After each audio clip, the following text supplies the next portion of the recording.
Thank you, Julie. Thank you for all your holy work. Thank you for my Jewish learning, because I believe my Jewish learning is an amazing platform for people to have access to Jewish content.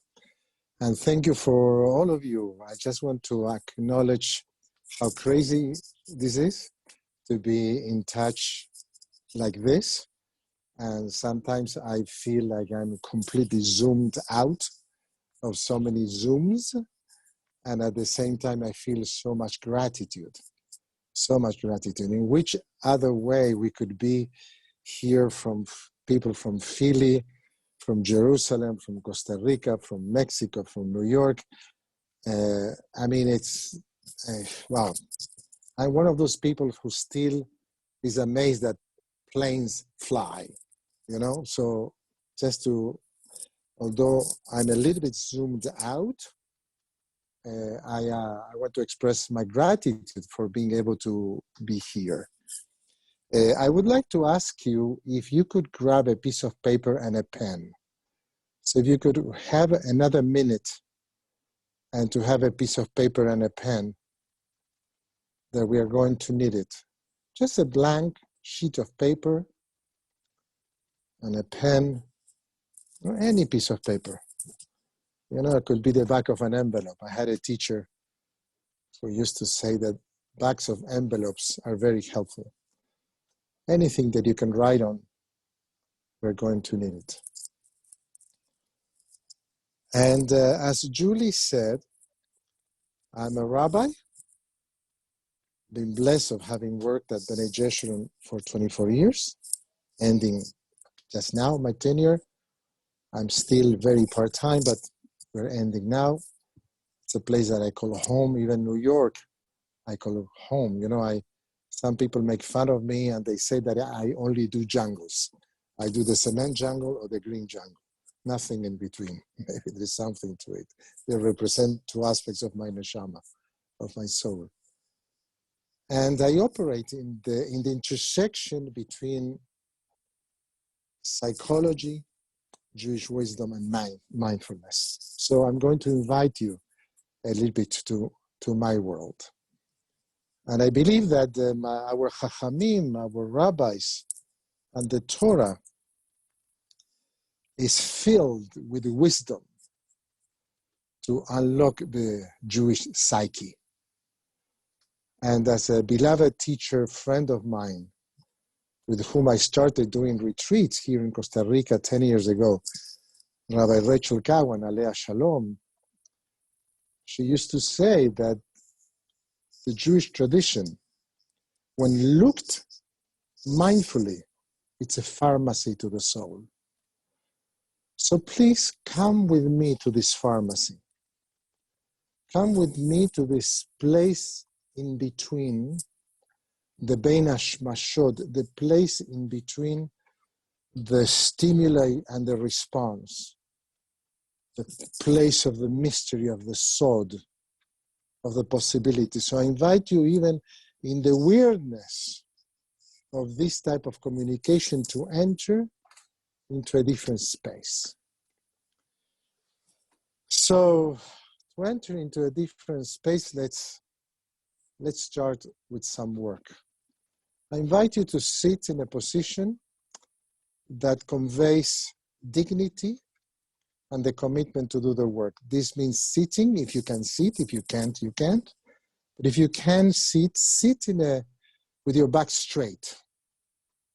Your back straight, that conveys kavanah, which is intention, the intention to do the work, the kavanah to be present, and to be here and now. To sit with your back straight, I'm going to invite you, if you feel comfortable, only if you feel comfortable, to close your eyes. And I'm going to sing a nigun. If you know this nigun, a nigun is a melody without words, or as Rabbi David Zeller used to call it, a melody in search of his words, a melody that goes inside of our neshama, inside of our souls, and try to find out the Khatimat Emet, the seal of truth, and to find out how we really are, and to place ourselves from whatever the truth of the moment is, because we can only really operate from the truth of the moment and to honor it. So I'm going to invite, if you can close your eyes and allow the nigun, the melody, to be like the reversed mikvah. You know, when we go to the mikvah, we immerse ourselves in water and the water is all around us. So let's invite the nigun, the melody, to go inside of us and to touch every fiber of our beings, of our existence, to bring calm, to bring soothing energy, to bring awareness that there is a reality beyond the reality that we experience, which is the reality of the soul. So just allow the melody to go inside. Ya ra ra ya ya ya ra ra ya ra ra ra ya ra ra ya ra ya ra ra ya ra ra ra ya ra ra ya ra ra ya ra ra ra ya ra ra ya ya ya ra ra ra. Let the nigun go inside of you and bring calm to every limb, to every muscle, to every cell. Ya ra ra ya ya ra ra ya ra ra ra ya ra ra ya ra ya ra ra ya ra ra ra ya ra ra ya ra ra ya ra ra ra ya ra ra ra ya ra ya ya oh, oh. Let this be like a lullaby to the soul. Ya ra ra ya ya ya ra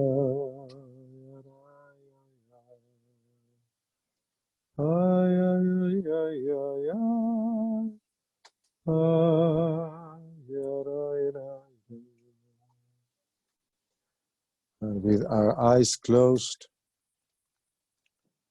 we keep the kavanah, the attention, into my words. Mindfulness means to pay attention to the attention without judgment. And if the mind wanders off, because this is what the mind does, that's the job of the mind. The job of the mind is to create this thing that we call thoughts. And these thoughts create feelings. And these feelings create more thoughts. And that's how we create the narrative in our life. And sometimes our life becomes a reaction to the thoughts. And the amount of thoughts that are created by us is minimal. The rest is created by this machine called the mind. Mindfulness is the ability to separate ourselves from our thoughts and to look at them without judgment and say, okay, it's just a thought. To welcome them, but it's just a thought, without engaging. Looking at the feelings and to say, okay, notice it's just a feeling. It's as truth as it could be as a feeling. That doesn't mean that it's real. It's real as a feeling, no more than that. So I'm going to ask you to use as a trusted anchor, as a place where you come back again and again if your mind wanders off, if your mind enters into judgment, in your mind enters into comparative mind, stay with my words. Just pay attention to my words. Because I'm going to bring the sacred mythology of the Jewish people called the Torah. And the sacred mythology of the Jewish people, there are pearls, there are gems. And I'm going to take a few of these gems and to use it for our neshama, for ourselves. And what a better place to start that from the beginning. Just listen. Just listen. Listen with compassion. Listen with loving kindness. Listen without judgment. Listen without the need to say anything. I liberate you from the need to say anything, to think about anything. Just feel these words inside of you without engaging with the feeling. Pay attention to my words. Bereshit bara Elohim et hashamayim ve'et haaretz. Ve'aretz hayta tohu vavohu. וחושך על פני תהום. ורוח אלוהים מרחפת על פני המים. When God began to create the heaven and the earth was tohu vavohu, unformed and void.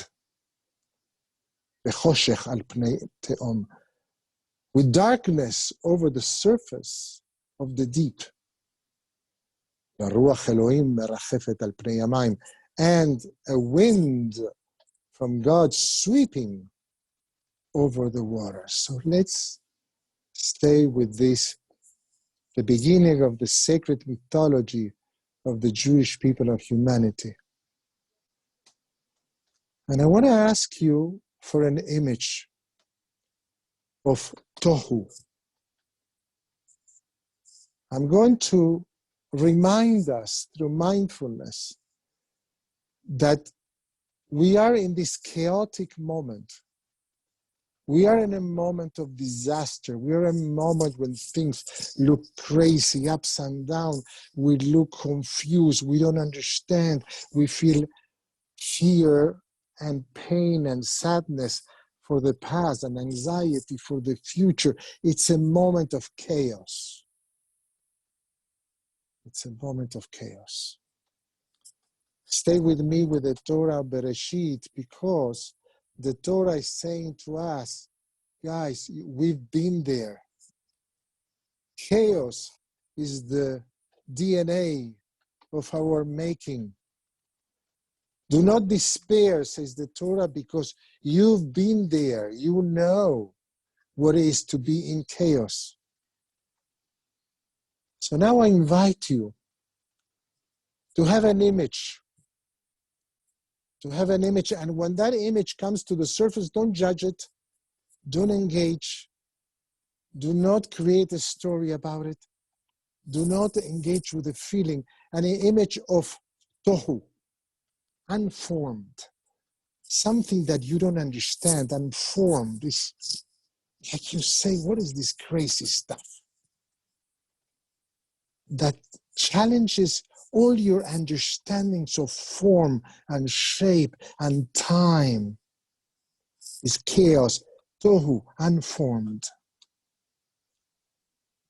Go to the reservoir of your memory as a human being in the life that you have lived until now, and look for a moment in your life of tohu, of unformed, when the forms that you had were completely ups and down, and you were in a situation of chaos.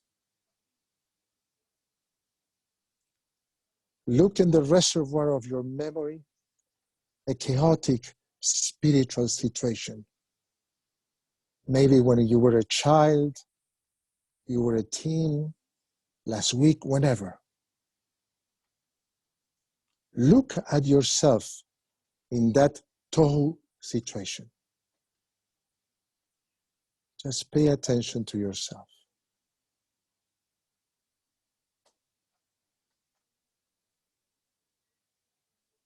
Sit with a memory of you in the tohu, in the unformed, deformed, chaotic, upside down. Look at you there.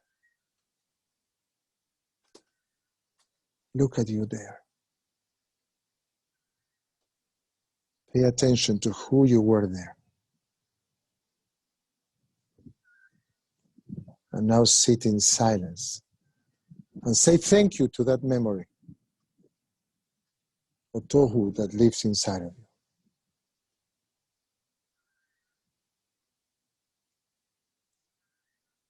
Now I'm asking you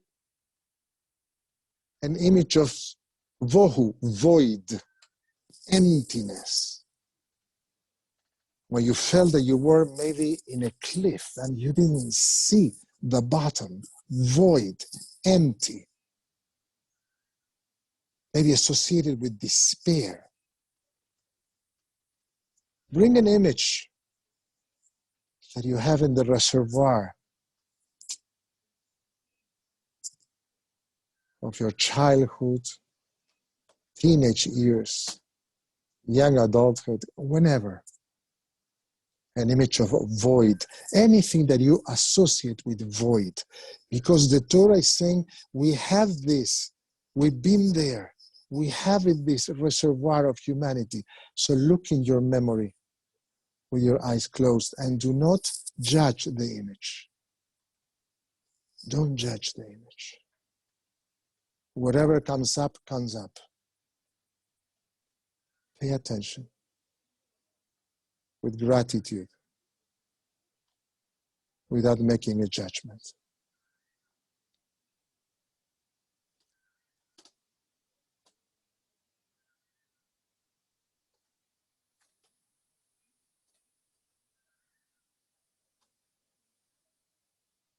Choshech, darkness. Bring an image of darkness when you felt that everything was dark, when everything was fearful. Darkness. And you felt, oh my God, all this darkness around me. Visualize yourself in darkness, hopelessness.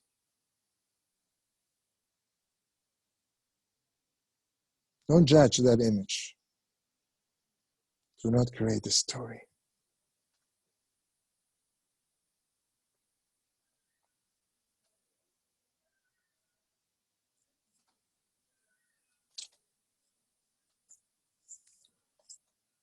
And there is a magic word in the Torah. There's a magic word in the Torah. It says, Veruach Elohim. The ve. That some people translate but it's not but, it's and. Yes, tohu, yes, vo, yes, choshech, yes, unformed, yes, void, yes, darkness. We've been there as humanity, and we've been there as human beings, wherever we are in life. It's called life experience. And suddenly we have this magic word, and yes to all this, and Ruach Elohim merachefet al pnei hamayim, and together with all that, confusion, darkness, and suddenly Ruach Elohim merachefet al pnei hamayim, and suddenly a wind from God was flowing on top of the earth, and suddenly, and it's okay if you have problems with God. I'm not going to go there. It's about the wind. It's about the end and the wind. And suddenly, out of the blue, a wind of hope, merachefet al pnei hamayim, was blowing.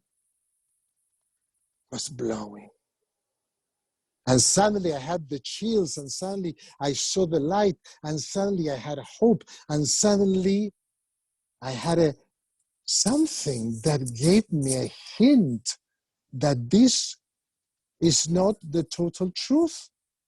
This tohu vavohu v'choshech, this unformed void and darkness, there was and hope and spirit and love and to see the end is the hero's journey of not staying in the tohu, the vavohu, the choshech, the darkness. So pay attention, what is your end? What is your end? What is the tool? And that's the toolkit that I'm offering you, because we all have a toolkit. And very slowly, I want to invite you to open your eyes and look at what came out in the end. What is in your toolkit that brings you the Ruach Elohim, brings you the hope, brings you the strength, brings you the idea that this is going to pass over like Pesach. And there is hope, and there's the light at the end of the tunnel, and there is strength, and there is determination, and there is endurance, because that lives inside of us too. The Ruach Elohim and the Divine Spirit lives inside of us, meaning it is in their spiritual DNA together with creation. So pay attention, what is it that is your end, and write it down. Write down what is it that gave you hope before, when you were confronted with darkness, with void, with confusion, with chaos. What was it? It was music. It was a conversation. It was a book. It was not allowing your negative prediction to get into your mind. It was talking to somebody who really brought you out of there. We all have tools in our spiritual toolkit to get out of the void, the tohu, the vabohu. It's a matter of looking at them. Keep writing. Keep writing whatever came out for you.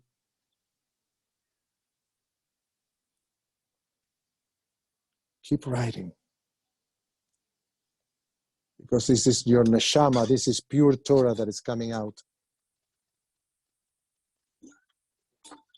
Let's remember that Torah comes from ora'ah, from teaching. These are teachings from the soul. Keep writing your spiritual tool, your toolkit that is there waiting for you to use it again whenever you need to use it again.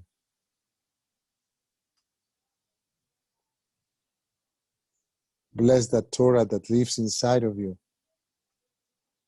Bless the wisdom that lives inside of you. Bless the capacity of not to stay in the void, in the tohu, in the vavo, in the chaos. Bless the strength and the heroic journey of not staying in fear and anger and anxiety, and looking into the tools that we all have, because we are human beings living a human life. So as you keep writing, whatever is coming from the Torah that you have inside of you, I'm going to sing the nigun again for 3 more minutes as our session will end. And I would say that I hope to see you next week, because the Torah continues. We're going to go deeper and deeper and deeper.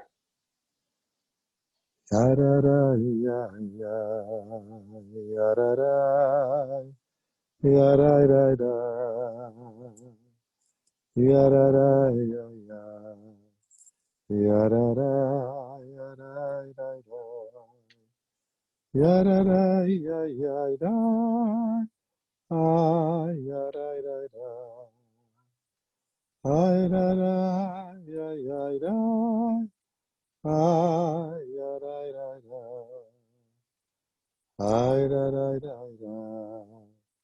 Yarara, yara, ya, ya. Yarara, ya, ya.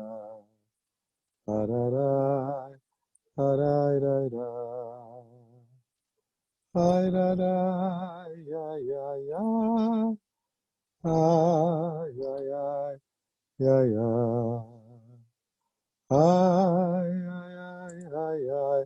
Ay, ay, ya, ya, ya. Ay, ay, ay, ay, ya. Ay, ay, ay, ya, ya, ya. So I want to say thank you to all of you for your love, for your trust. Julie, I'm good. I'm finishing on time. It's half an hour. Thank you for Julie for her holy work and to my Jewish learning.